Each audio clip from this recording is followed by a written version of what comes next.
Alors un des plus beaux enseignements que nos sages nous donnent à l'approche de Yom Kippour, c'est celui de Rabbi Nachman de Breslev, qui nous dit « Sache que de la même manière exactement que tu es conscient que tu peux abîmer, alors sois conscient de la même manière exactement que tu peux réparer. » On doit être sûr d'une chose, mes amis, en cette veille de Kippour, c'est qu'il n'existe pas une seule faute, la plus grave soit-elle, sur laquelle Dieu n'accepte pas notre tchouva.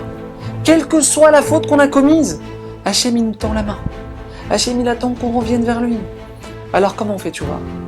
Faire tchouva ne veut pas dire être parfait, sans écart, sans erreur. Non, faire tchouva c'est rétablir le contact avec Dieu.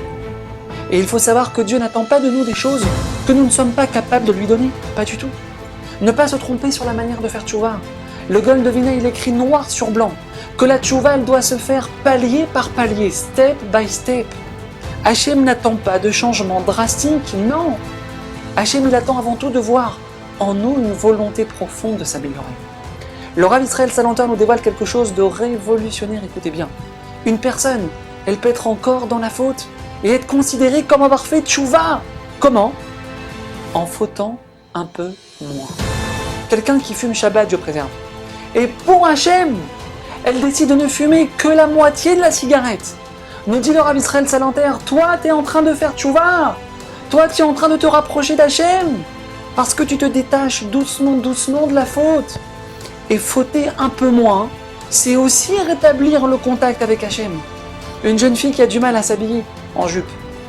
Et une fois dans la semaine, juste une fois, elle décide de s'habiller tsniout. Elle ne peut pas s'imaginer le pas gigantesque qu'elle a fait vers son Créateur. Parce que la tchouva, mes amis, c'est pas tout ou rien, non. La tchouva, c'est pas blanc ou noir. Hachem, il prend chacun de nos efforts. Et il se réjouit de chaque petit pas qu'on fait vers lui. Le Rav Israël Salanter, il va encore plus loin, écoutez bien.